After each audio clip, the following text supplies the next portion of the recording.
"Mama, are you still hungry?" The question stopped everything. Her daughter's eyes were wide, soft, worried, watching. She was 4 years old. Her name was Ren. She held her spoon mid-air. The soup bowl sat between them. 1 bowl, 2 spoons. That was enough. Always enough. Her name was Dara Finch, 29, single mother, laundry facility attendant, the kind of woman who made $1 stretch until it was transparent. She had learned that skill from necessity, not choice. Ren's father had left before Ren could speak, and Dara had built their life quietly, in a 1-bedroom apartment on Calloway Street. Small, warm, hers. That evening the soup was the last of what she had until Friday's paycheck. Lentil and potato, her mother's recipe, made from memory and whatever the discount shelf offered. She had portioned it carefully. Enough for Ren, enough for herself, nothing extra. Then the man knocked. He was standing in the hallway when she opened the door, coat soaked from the November rain, looking slightly lost. He had the wrong apartment number. He was looking for a friend named Garrett, who had apparently moved 6 months ago. He had driven 3 hours to surprise him, and discovered the surprise was on him. He introduced himself simply. Ro Callahan, 33. He looked tired, in the way of someone who had been holding too many things for too long. "I'm sorry to bother you," he said. Do you know where Garrett moved?" "I don't," Dara said. "He was gone before we moved in." He nodded, looked at the floor. "Okay, thank you." He turned to leave. The rain was loud against the hallway window. Ren appeared at Dara's hip. She looked at the wet stranger seriously. Then she looked up at her mother. "Mama," she said, "he looks cold." Dara looked at Ro, at his soaked coat, at the rain, at her daughter's face. "Come in," she said. "We have soup." He tried to decline. She didn't make it a debate. She simply set a 3rd bowl on the table, ladled what remained, and sat down. Ren scooted her chair closer to her own bowl protectively, then thought better of it, and scooted it back. They ate quietly. The apartment was small enough that conversation was unavoidable. But neither forced it. Ro ate slowly. After the 2nd spoonful, he looked up. "This is remarkable," he said. Not politely, with genuine stillness, the way a person speaks when something lands unexpectedly. "It's just lentil soup," Dara said. "No," he said carefully, "it isn't." She didn't know what to do with that, so she refilled his bowl. He asked before he left if she would write down the recipe.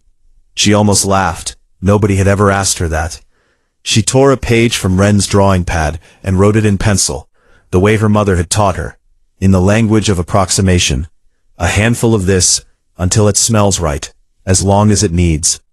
He folded it carefully and put it in his coat pocket. What Dara did not know was who Ro Callahan actually was. He had not offered more than his name, and she had not asked. He was the owner of Callahan Table, a small but well-regarded group of 4 restaurants known for honest, ingredient-focused cooking. He had built them over 8 years, from a single lunch counter in Nashville. He was, in the food world, someone whose opinion on a dish mattered. He had been driving that evening not just to find his old friend, but to clear his head. His newest restaurant concept had stalled. He had been searching for a direction, a voice for the menu, and coming up empty despite months of tasting, testing, traveling. He drove home with a pencil-written recipe in his coat pocket, and something settled in his chest that had not been there in months. He called the number she had written at the bottom, in case you have questions about the steps.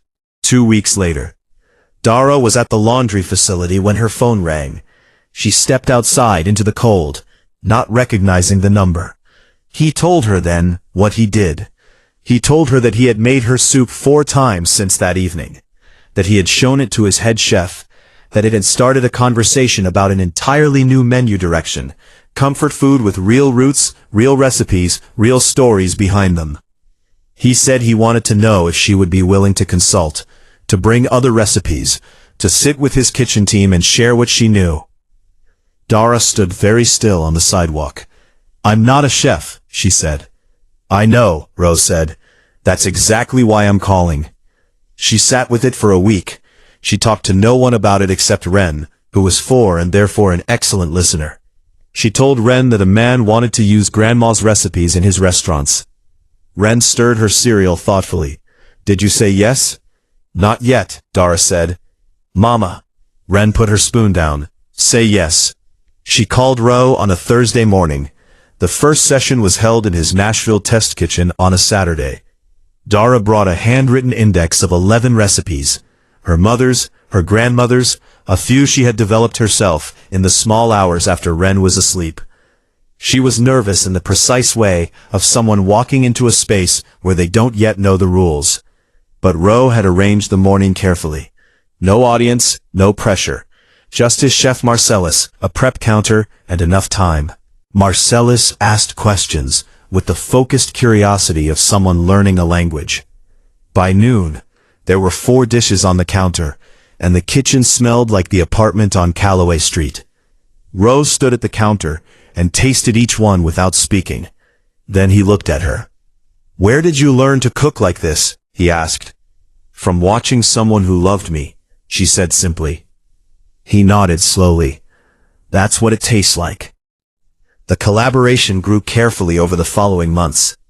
Dara was credited by name on the menu, rooted recipes in partnership with Dara Finch, and compensated fairly with a licensing arrangement her cousin's friend, a paralegal, helped her review. It was not a fortune. It was enough, more than enough, to leave the laundry facility, to take a part-time schedule that left her afternoons free, to be home when Ren came home from pre-K.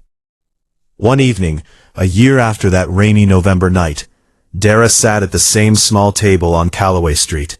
Same apartment, same 2 chairs. Ren across from her, eating from the same lentil soup recipe, unchanged. Ren looked up. Mama, is this the soup you gave that man? Yes, Dara said. Ren considered this. And he gave you something back? Dara looked at her daughter, at the bowl between them, at the life they were building slowly from scratch, from whatever the shelf offered. He did, she said, but that's not why I gave it. Ren nodded like this was correct, like she had always known. The moral lives in that first bowl, not the one Ro tasted, but the one Dara almost didn't offer. She had almost nothing that evening. She gave anyway, not because she expected return, but because a wet stranger stood in the rain, and her daughter had a good heart, and she had raised Ren to match it.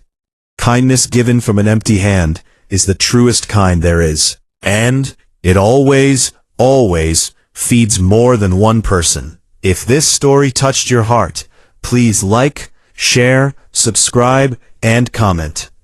Let's spread more stories of kindness and hope together.